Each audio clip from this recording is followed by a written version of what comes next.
इस खास चर्चा में स्वागत है। जी हाँ।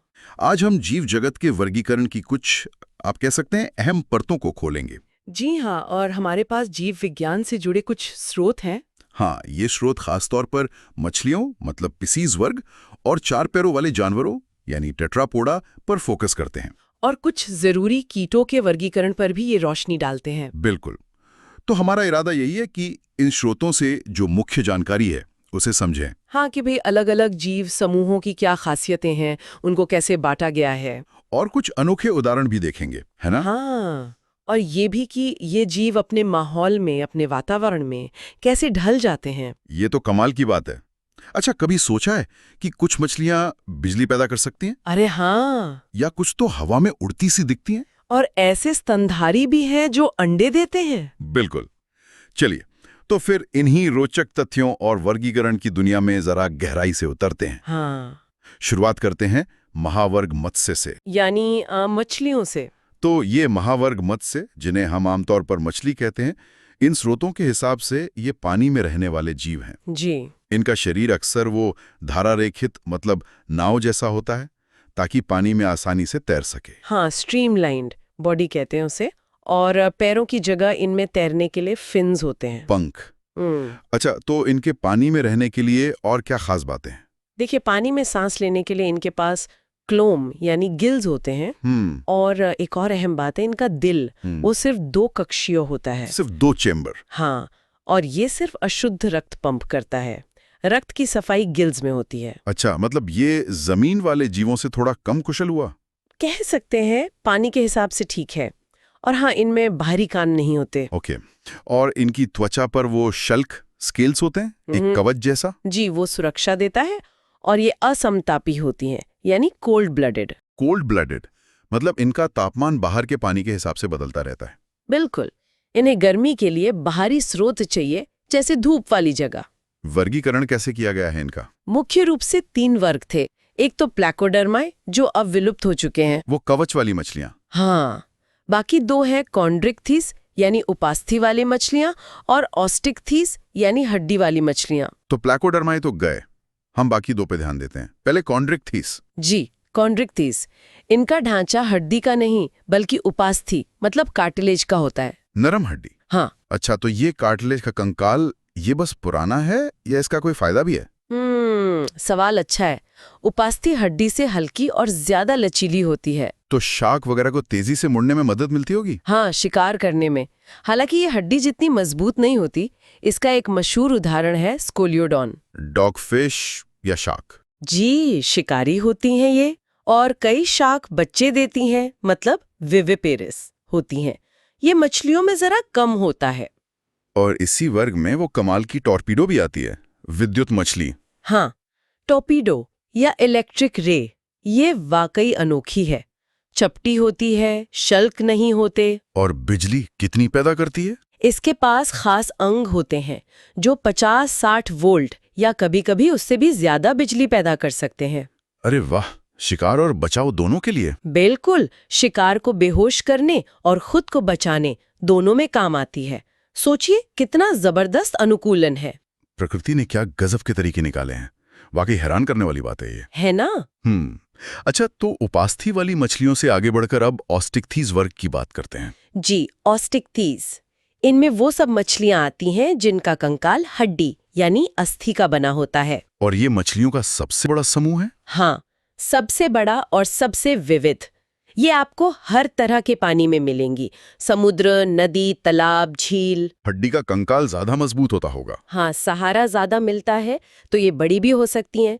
मांसपेशियों के जुड़ने के लिए भी बेहतर जगह होती है। और विविधता तो कमाल की है। कुछ के नाम भी बड़े मजेदार हैं, जैसे वो एक्सेसीटस, उड़न मीन। हाँ, फ्लाइंग फिश। वो पानी से कूदकर अपने फिन्स से हवा में ग्लाइड करती है कुछ दूर तक। और हिप्पोकैम्पस, अश्वमीन, सी हॉर्स। बिल्कुल, उसका सिर घोड़े जैसा दिखता है और वो सीधी तैरती है, जो मछलियों में आम नहीं है।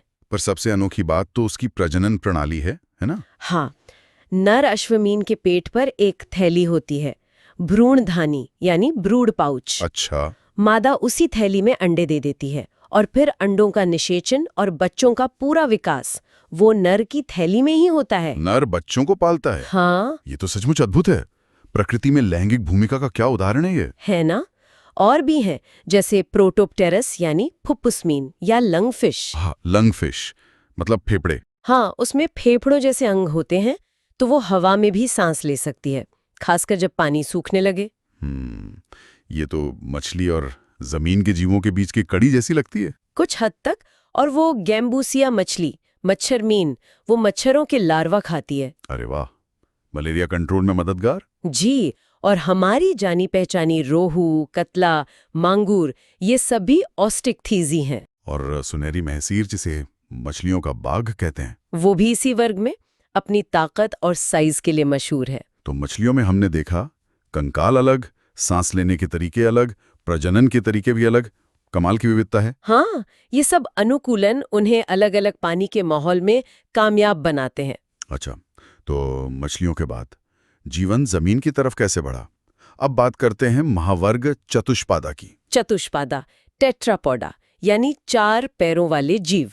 टेट्रा मतलब 4, पोडा मतलब पैर। हाँ, इनमें आमतौर पर 4 पैर होते हैं, हालांकि कुछ में बाद में खत्म हो गए, जैसे सांप में। सही कहा। इनकी त्वचा अक्सर हवा में रहने लायक होती है और ये मुख्य रूप से फेफड़ों से सांस लेते हैं। ज्यादातर जमीन पर रहने के लिए ढल चुके हैं। और इस बड़े समूह को 4 मुख्य वर्गों में बांटा गया है ना? उभयचर, सरीसृप, पक्षी और स्तनधारी। जी, एम्फीबिया, रेप्टिलिया, एवीज और मेमेलिया। तो सबसे पहले उभयचर यानी एम्फीबिया। ये शायद पानी और जमीन के बीच पुल का काम करते हैं। बिल्कुल सही। उभयचर मतलब एम्फीबिया, दोनों तरह का जीवन।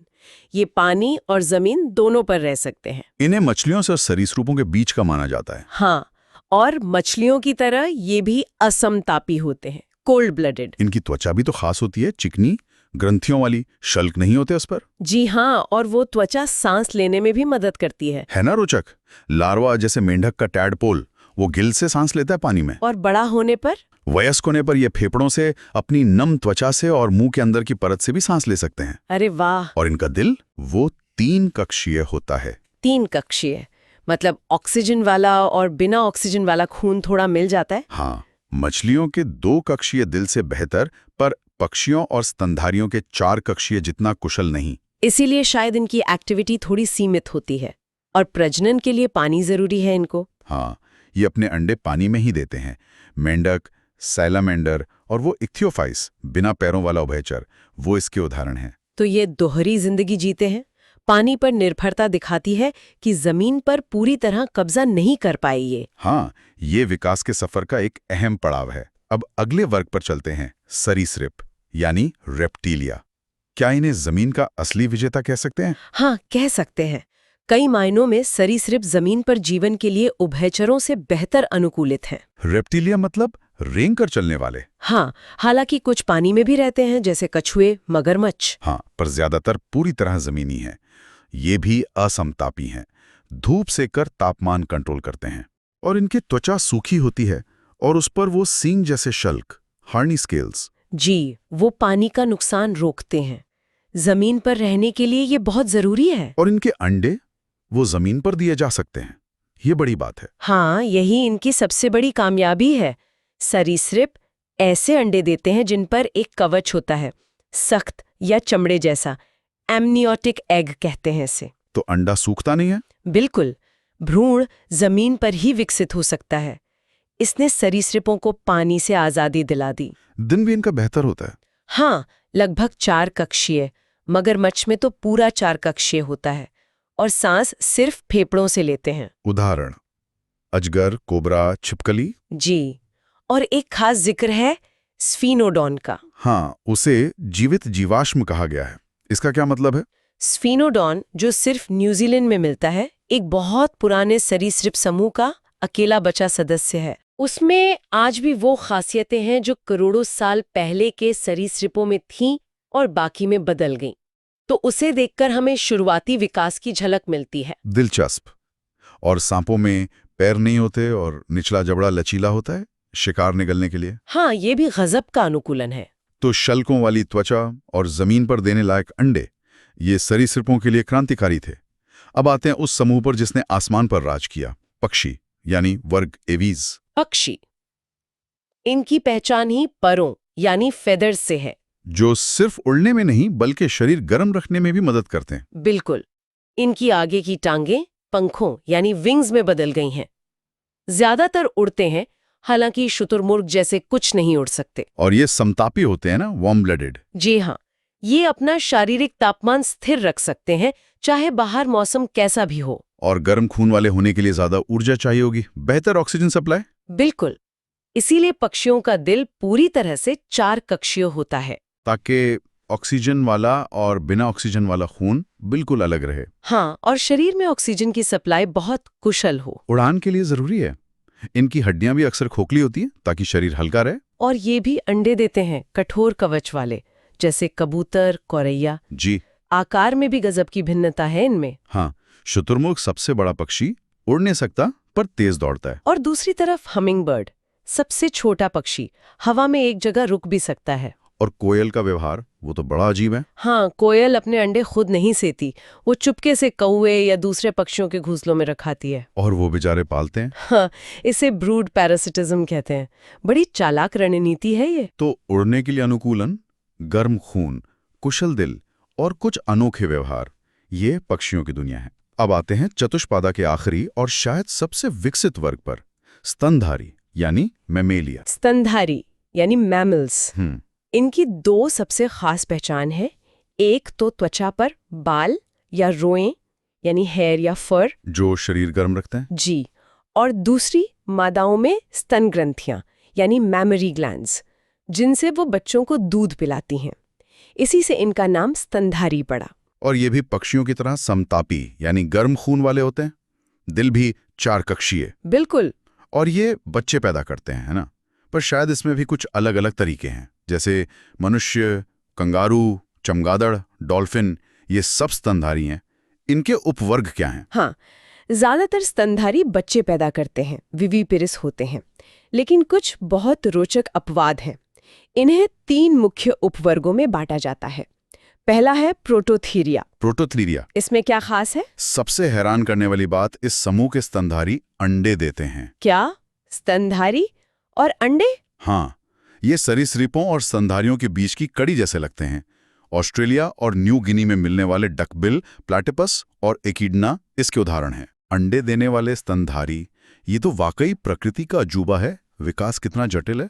दूसरा उपवर्ग दूसरा है मेटाथीरिया, जिन्हें मार्सुपियल भी कहते हैं। मार्सुपियल, हाँ कंगारू वाले। हाँ, इनमें मादाएं बहुत ही अविकसित छोटे बच्चे जन्म देती हैं। अच्छा, फिर उन बच्चों का आगे का विकास माँ के पेट पर बनी एक खास थैली, शिशुधानी या मार्सुपियम में होता है।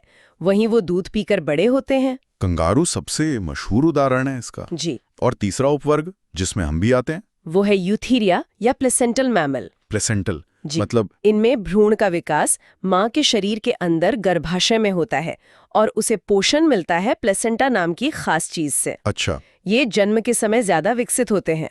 मनुष्य, कुत्ते, बिल्ली, हाथी, व्हेल, चमगादड़, चूहे, ज्यादातर स्तनधारी इसी में आते हैं। आकार में भी इनमें बहुत विविधता है। सबसे छोटा कौन सा है? शायद कोई छछूंदर जैसा जीव। और सबसे बड़ी? ब्लू व्हेल, पृथ्वी पर अब तक का सबसे बड़ा ज्ञात जीव। अरे बाप रे। और हाँ, हमारा राष्ट्रीय पशु बाघ भी इसी यूथीरिया उपवर्ग का है। बिल्कुल। तो बालों का होना, दूध पिलाना, गर्म खून, ये स्तनधारियों की पहचान है। लेकिन प्रजनन में कमाल की विविधता, अंडे देना, थैली में पालना, प्लेसेंटा से पोषण। हाँ, ये दिखाता है कि अलग-अलग माहौल में जीने और पीढ़ी आगे बढ़ाने के लिए स्तनधारियों ने कितनी अलग-अलग रणनीतियां अपनाई। बिल्कुल। ये चारों वर्ग, उभयचर, सरीसृप, पक्षी, स्तनधारी, हमें जमीन पर जीवन के विकास की कहानी बताते हैं। जी, त्वचा में बदलाव, दिल का ज्यादा कुशल होना, ठंडे खून से गर्म खून की ओर बढ़ना, बच्चों को जन्म देने और पालने के तरीकों में सुधार, ये सब इस कहानी का हिस्सा है। अच्छा, रीढ़ की हड्डी वाले जानवरों की इस यात्रा के बाद अब उस समूह की ओर चलते हैं जो संख्या और प्रजातियों में पृथ्वी पर सबसे हावी है, कीट जगत यानी इंसेक्टा वर्ग। हाँ, कीट वर्ग यानी क्लास इंसेक्टा।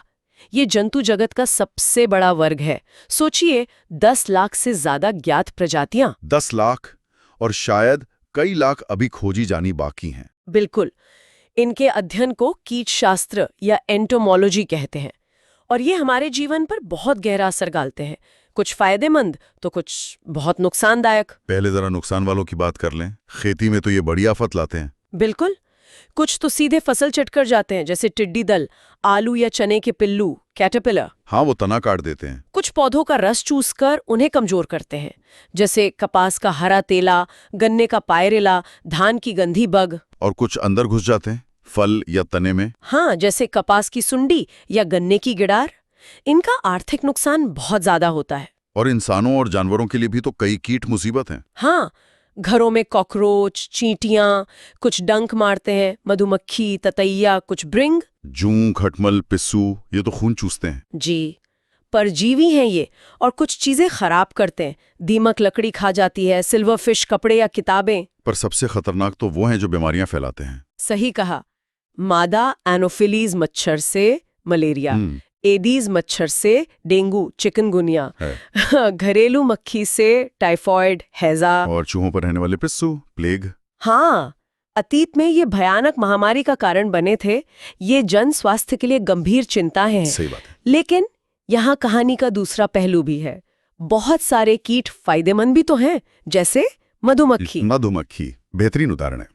सामाजिक कीट है, हजारों एक साथ छत्ते में रहती हैं, मिलकर काम करती हैं। शहद और मोम मिलता है इनसे। जी, पर उससे भी ज्यादा जरूरी काम ये करती हैं परागण का, यानी पॉलिनेशन का। अच्छा, वो कैसे? जब वो एक फूल से दूसरे पर रस लेने जाती है तो परागकणों को फैलाती है। इसी से पौधों में फल और बीज बनते हैं। हमारी बहुत सी फसलें इन्हीं पर निर्भर है। अरे वाह, ये तो बहुत जरूरी काम है। और वो नाच करके बात भी करती हैं। हाँ, कमाल का तरीका है उनका। गोल नाच या वैगल नाच करके बताती हैं कि खाना कहाँ है, कितनी दूर है। क्या बात है। मधुमक्खी पालने को एपीकल्चर कहते हैं। जी। और रेशम कीट उससे रेशम लेता है। हाँ, रेशम कीट का लार्वा शहतूत की पत्तियां खाता है, फिर अपने चारों ओर लार से एक कवच बनाता है, कोया यानी ककून। उसी से रेशम का धागा निकलता है। जी, उसे उबालकर महीन और मजबूत धागा। भारत में कर्नाटक इसमें आगे है। और एक लाख कीट का भी जिक्र था, वो क्या करता है? लाख कीट छोटे छोटे होते हैं, पलास, बेर जैसे पेड़ों पर रहते हैं। अच्छा। वो अपने शरीर से एक रेजिन जैसा चिपचिपा पदार्थ निकालते हैं, जो टहनी पर जमा होकर लाख बन जाता है। और उस लाख का क्या होता है? उसे इकट्ठा करके साफ करते हैं, फिर उससे चूड़ियाँ, खिलौने, वार्निश, सील लगाने की मोम, ये सब बनता है। इसमें झारखंड आगे है। तो कीटों की दुनिया दो धारी तलवार है, कुछ नुकसान करते हैं, कुछ बहुत फायदा। हाँ, उनका सामाजिक व्यवहार जैसे मधुमक्खियों का और आर्थिक महत्व, रेशम, लाख, शहद, परागण, उन्हें हमारे ग्रह के लिए बेहद जरूरी बनाता है। निश्चित रूप से उनके बिना तो संतुलन ही बिगड़ जाएगा। बिल्कुल। तो हमने आज महावर्ग मत्स्य से शुरू किया, फिर चतुष्पादा के चारों वर्ग, उभयचर, सरीसृप, पक्षी, स्तनधारी और आखिर में कीटों की विशाल दुनिया तक की यात्रा की। हाँ, और हमने देखा कि हर समूह की अपनी खास पहचान और अनुकूलन है। चाहे वो पानी में सांस लेने के गिल्स हों, जमीन पर रहने के फेफड़े और शल्क, उड़ने के पंख या बच्चों को दूध पिलाने की ग्रंथियां। इन स्रोतों से साफ है कि जीवों में कितनी अद्भुत विविधता है और वे अपने माहौल में रहने के लिए कितने अनूठे तरीकों से ढल गए हैं। बिल्कुल, ये वर्गीकरण सिर्फ नाम नहीं है, ये हमें प्रकृति की जटिलता और जीवन के विकास की कहानी समझने में मदद करता है। जी, ये दिखाता है कि जीवन कैसे सरल से जटिल हुआ, शल्कों से परों और बालों तक, 2 कक्षीय दिल से 4 कक्षीय दिल तक, ठंडे खून से गर्म खून तक, अंडे देने से बच्चे देने तक। हर चीज एक लंबी विकास की कहानी कहती है। बिल्कुल। इस सारी चर्चा के बाद एक विचार आता है मन में। जब हम इन जाने पहचाने समूहों में ही इतनी हैरानी वाली विविधता देखते हैं और ये जानते हुए कि अकेले कीटों की ही लाखों प्रजातियां हैं, तो सोचिए कि अभी प्रकृति में कितने अनदेखे जीव या अनुकूलन छिपे हो सकते हैं। हाँ, ये सोचने वाली बात है। या ये कि जैसे जलवायु परिवर्तन हो रहा है, हाँ, तो ये बदलाव इन अलग-अलग समूहों को, खासकर असमतापी और समतापी जीवों को, कैसे अलग-अलग तरह से प्रभावित कर सकता है। ये तो बहुत अहम सवाल है। इन पर आगे और सोचने और खोजने की जरूरत है।